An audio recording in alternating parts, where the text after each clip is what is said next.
record. Hello and welcome to Family Become What You Are. I have here today with me Mike and Pam Lobeck.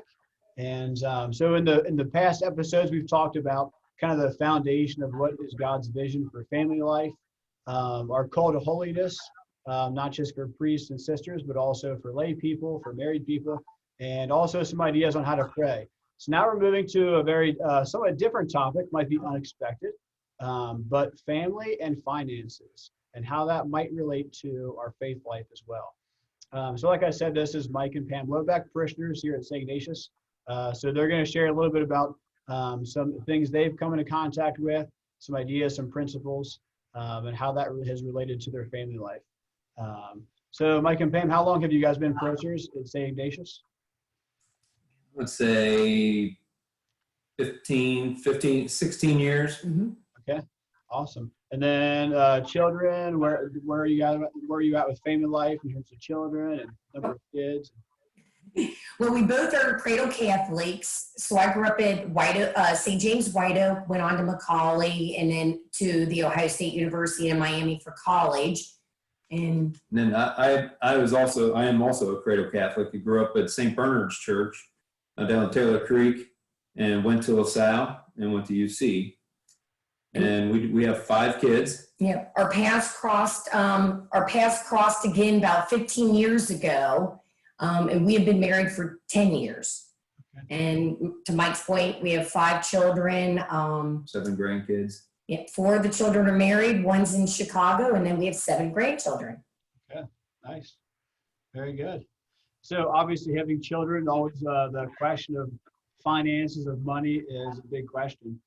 So that's what we're going to talk about. So so you're familiar with, you want to share with us some ideas from Dave Ramsey's principles. So how did you first come into contact with Dave Ramsey, and maybe just say who he is in case anybody watching the video is not familiar with that? Mm-hmm. Well, Dave Ramsey is he is the head of Ramsey Solutions, Financial Solutions, Financial Peace University. You may have heard of that. And I found Dave by way of radio back around 2000, 2001. As a single parent of 5 children, I was paying about $25,000 to $35,000 a year in Catholic grade school and high school tuition. Yeah. And I was driving as part of my job. I drove through Central Kentucky every Wednesday for about 4 or 5 hours every Wednesday for about 13 years, actually. And in my travels, I zeroed in on the radio on one of Dave Ramsey's talk shows.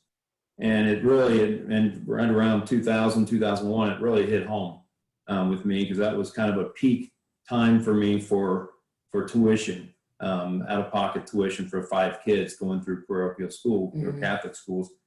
And so I stumbled across that, and I would listen every chance I got. And I found myself getting in the car and turning on the radio and seeing if we had one of Dave's radio talk shows on there.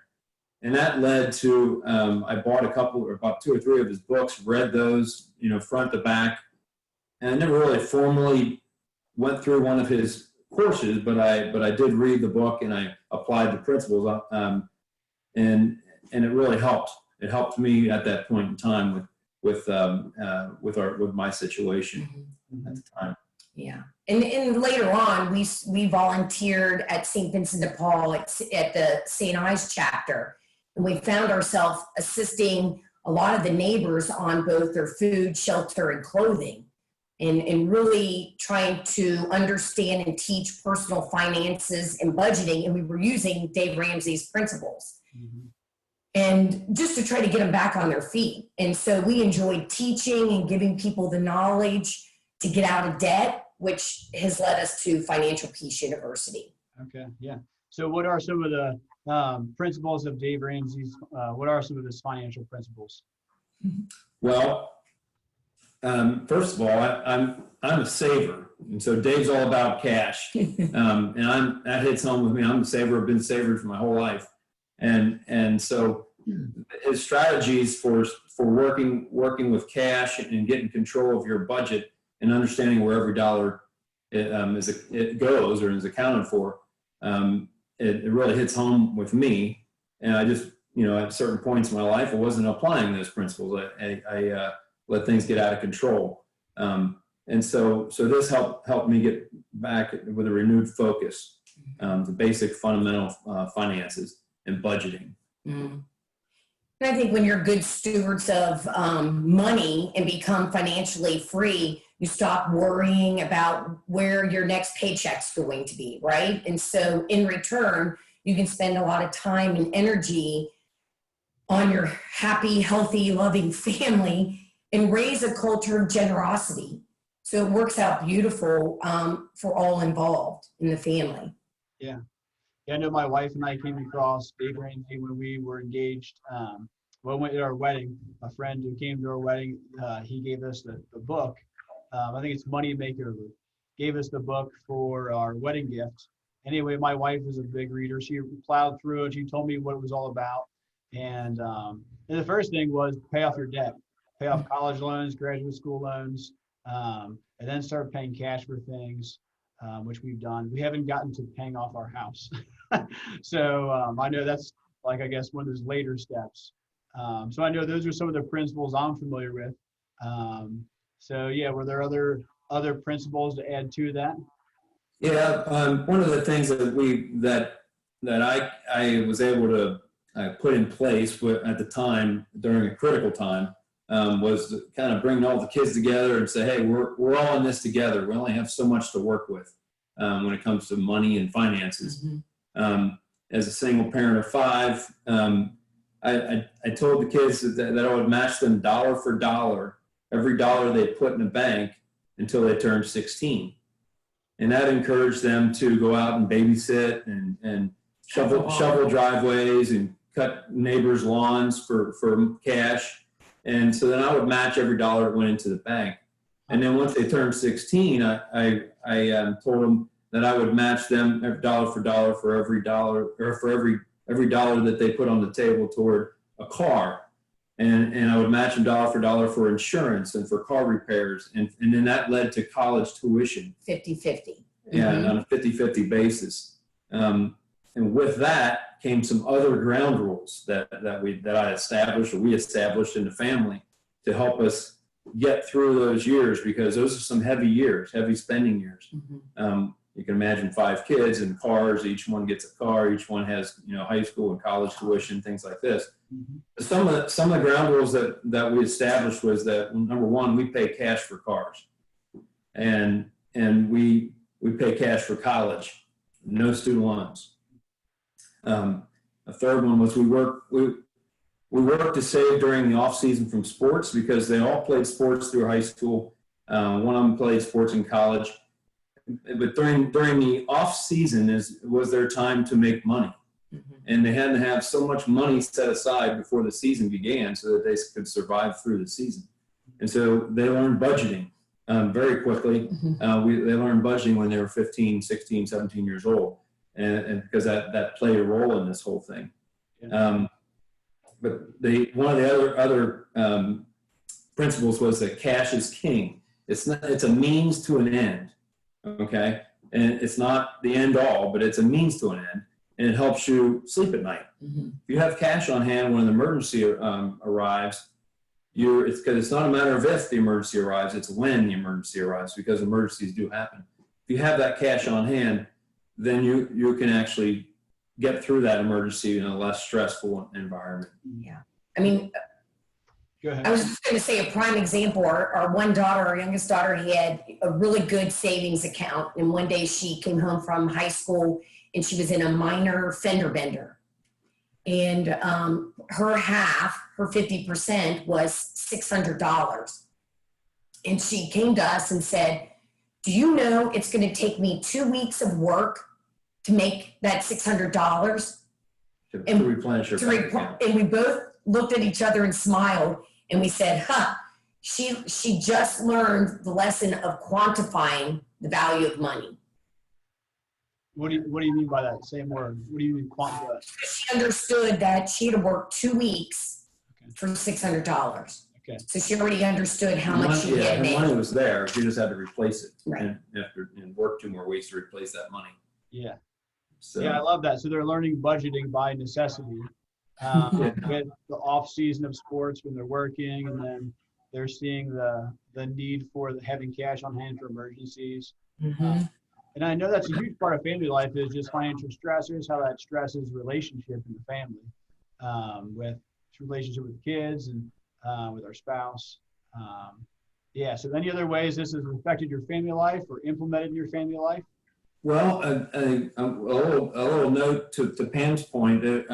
When I was talking earlier about we pay cash for college, 50-50. I pay half, the kids pay half, or we pay half, kids pay half. Three of the kids bought homes within months of graduating from college with their own money. Now they didn't pay cash for the entire house, but they were able to get their own home within months of graduating from college. And it was a very simple process because they had the cash in the bank when they graduated from college. So that's kind of another story, that really helps bring home the idea of having money on hand when you need it, or when you would like to have it. Yeah. I know that relates. We have a ton of weddings coming up. Father Earl is busy with marriage prep. And I know that was something on our radar once we paid off college loans, that kind of stuff. We were a little late to the game compared to your kids, I think, because we were not paying cash for college. But we picked it up, we picked up the principles later. And one of the realities is PMI. So paying 20% down on our home so we would not have that additional interest was another key factor. I'm not sure if we picked it up from Dave Ramsey, but it's certainly related. Minimizing those interest rates that we're paying. So yeah. Right. Yeah. And you've mentioned weddings, and people don't talk about the budget for weddings.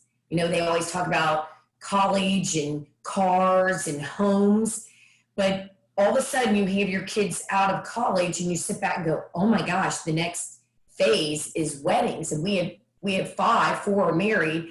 And so a long time ago, Mike and I said, again, it's not if, it's when. And we did the whole out of sight, out of mind principle. I don't even think that's a Dave Ramsey principle. But what we did was we decided to have direct deposit money into a bank across town. Just for weddings. Out of sight, out of mind. It just came directly out of our paychecks. So we knew what we kind of needed for weddings. And then we sat down with the kids individually, and the 2 girls, we said, here's your budget for your weddings.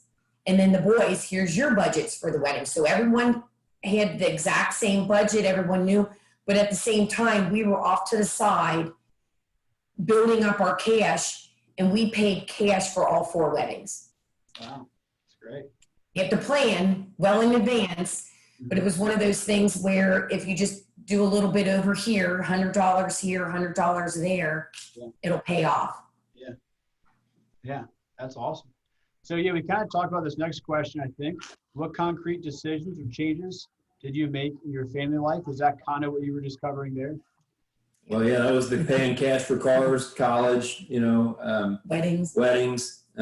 We don't take loans out. Mortgage loan is acceptable. But even that, we're at the stage now where we want that paid down in the next 5 years, so we can, we don't have to worry about it when we're retired. Yeah, that's great. So you're saying you would pay cash for everything except for your home. So buy a car, pay cash. Go to college, pay cash. All these kinds of things. Yeah. The idea is if you, I don't know if you were going to touch on this, but when you have small loans, doesn't he say pay those off first for that snowball effect? Snowball effect. Then whatever money you're looking for small victories.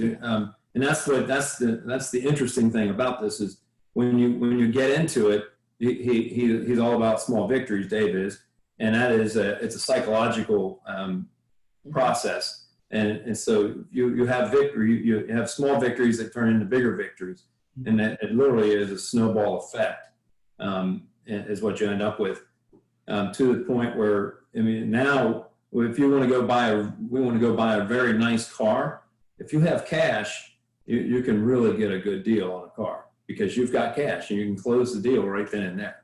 without any bank loan or any kind of waiting period or anything like that. And so there is a benefit to having this. You actually get a nicer car for less money because you had cash. That's what we call. So, so all this stuff is really valuable. It's really helpful for family, for your financial life. But in reality, how difficult was this? Has this been really hard to implement? How is, some of these principles? Well, it is hard. It's challenging, and it was very challenging when the kids were in high school and college, because it's not the norm to do it this way. So there's some pushback and going back and forth during that period, but you have to hold firm and get through it, and maybe paint the picture of what the future can look like if you apply these principles and continue on with it as a family. And you might not be going to the fanciest restaurants or to restaurants at all. And your family vacations are scaled down a little bit, but those are the types of decisions that you have to make when you're in the thick of it. And the goal is you're trying to get to the end result, which is the financial, debt-free financial freedom. And again, I talked about how you feel when you're at that stage where you don't have to worry about where that next, payment's going to come from. It's just a lot less stress when you get through it. Yeah. So what would you say to somebody who might not be as disciplined, might not be as big of a saver? What would be just on these principles in general, financial principles from Dave Ramsey? What would you say to somebody who's not as disciplined? Maybe some hopeful thoughts.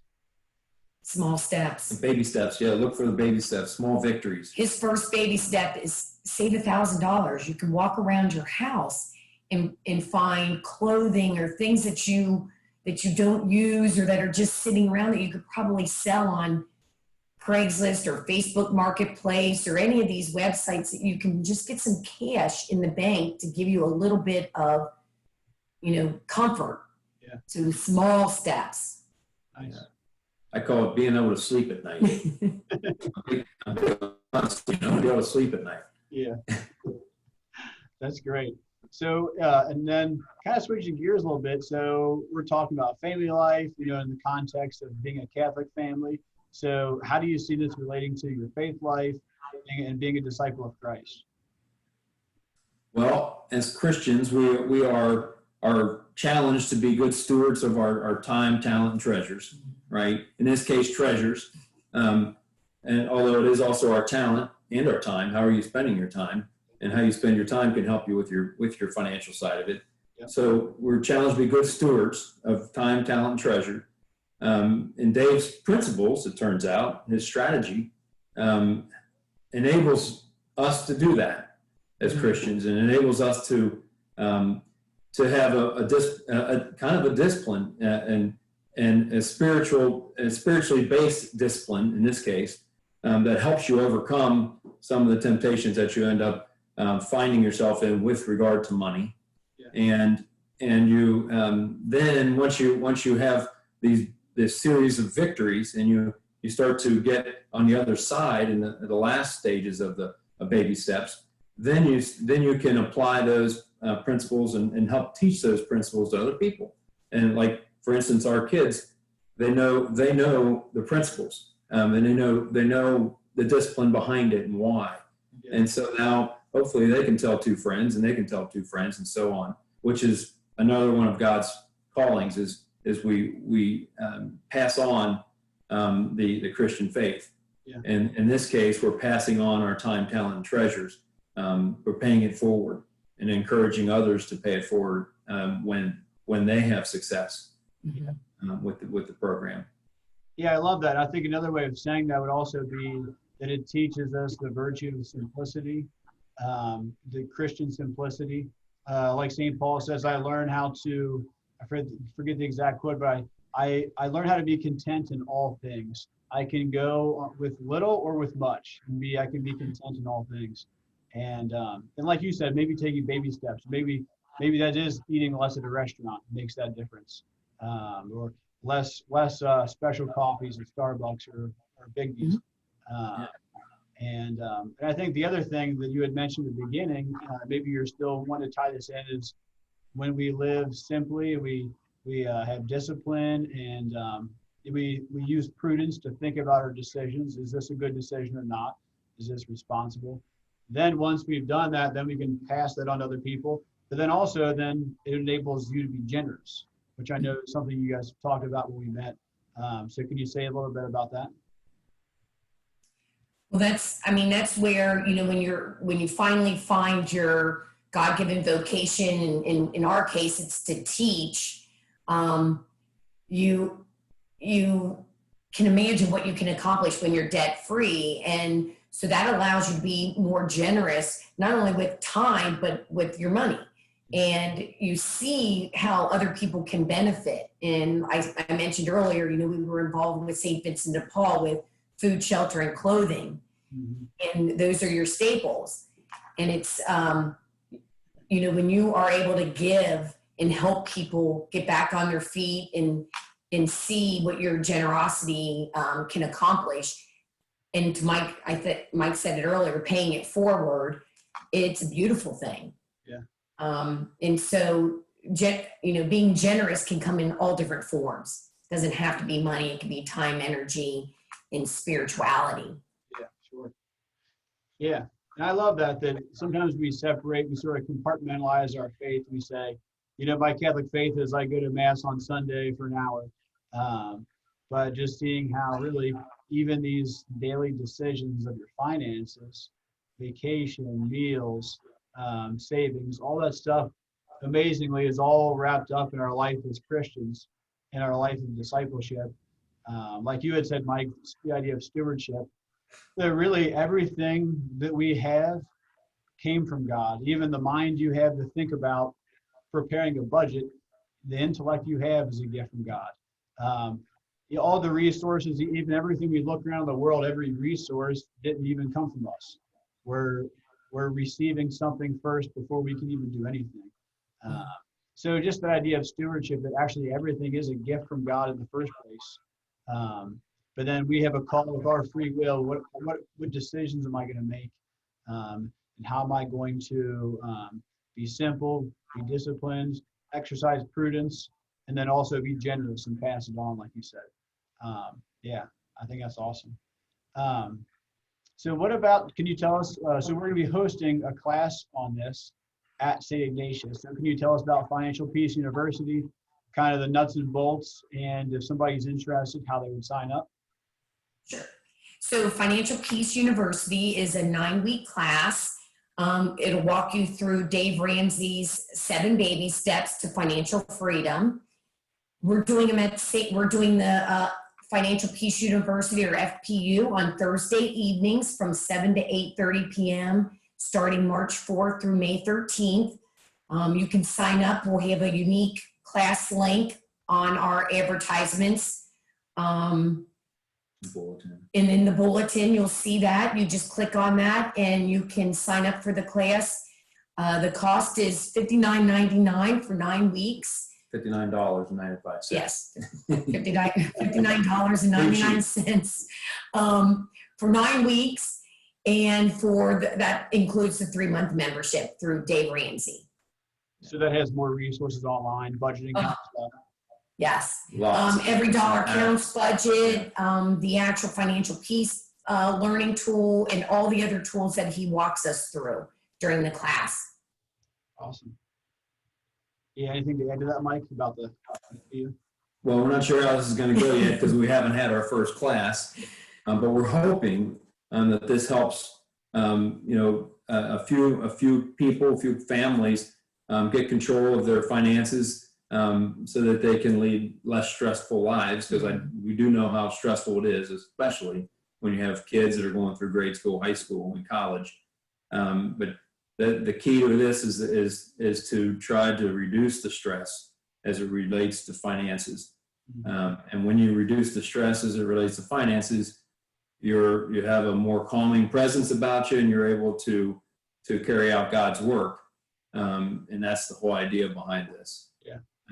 And so you can pay it forward, like we talked about earlier, and be more generous with your time, talent, and treasures. Yeah. Which is more fulfilling than being in a stress-filled situation with your finances. Mhm. Much more much more fulfilling when you have less stress. Which in the end is good for families. It's good for spouses. It's good for parents and their kids. And yeah, just creates a more, like you said, peaceful home, and allows you to focus on things you need to be focusing on instead of worrying about money. So I think that was it. Thank you for taking some time to talk about this and how it's helped your family life.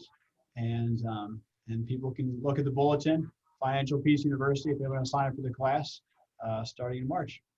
And then why don't we just end with a prayer? This is actually a prayer from St. Ignatius of Loyola. It's called the Sushi Pay. It's one of his most famous prayers.